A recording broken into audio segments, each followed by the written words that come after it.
I wonder from your perspective, if you see this image, right? Space, a world that's spinning, a humanoid, and then these plant medicines. Do you think this is all grand design from God, from some intelligence, or all chance? Well, ultimately, what I come down to is like, look, it's the way that it is. Hmm. Um, that all life on the planet has evolved in the context of all other life on the planet. It's all part of the same package.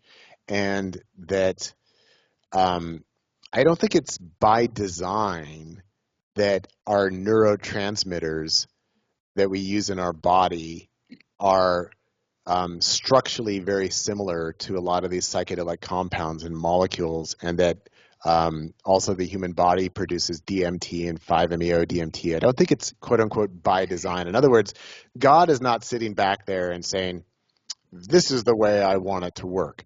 But evolution is an organic process of different energetic structures and spectrums interacting with each other and exchanging and then growing and transforming and developing greater and greater complexity over time.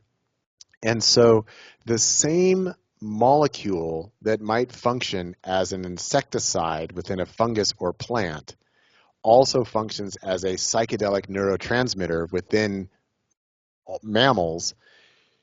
No one designed that. It was not quote unquote intentional. It's just that nature, the natural world, uses the same structures economically across different evolutionary pathways, and that all of it is part of one ultimate living organism, that God, reality, the universe, is itself a living organism in a sense, not in the biological sense that we are as individuated beings, but that it's constantly in interaction with itself. And so this is simply how life has evolved on the planet. And that it would actually, I think it would be a little bit weird if psychedelic neurotransmitters didn't exist within the natural world.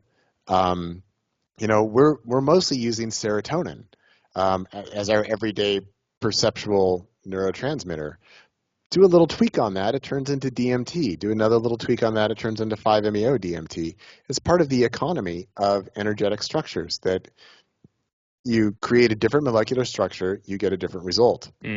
And that ultimately, this whole reality project is a quest for this unitary being in consciousness to get to know itself at every possible level, through every possible perspective, through every possible experience. And we are the evolutionary byproduct of that ultimate goal.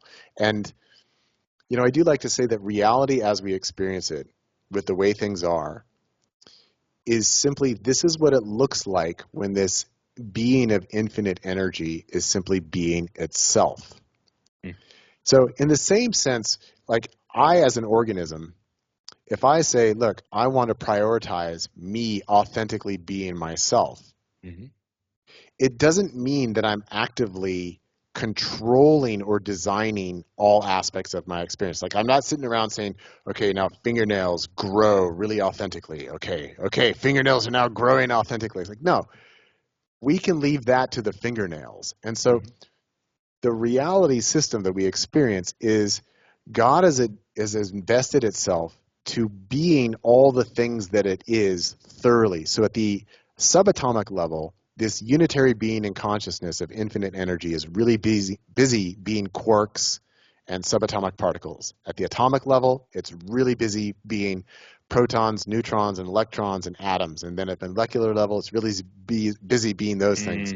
And as the rock, it's busy being the rock. As a supernova, it's busy being a supernova. As a human being, it's busy being a human being. And the human being is a collection of all different kinds of microbes and bacteria, and each cell is busy being all of its own things. And then my sense of self is just a self-reflective pattern in consciousness that happens to ride on top of all of that. So that in God and fully being itself, it's actually letting go of control of running the whole system, which is I'm going to be each little thing individually. And so for me as an individual, for me to authentically be myself means the areas that I actually can influence and control, how I express myself, how I express my emotions, how I think, what I believe, how I embody myself. I do have influence over that. Everything else is beyond my control.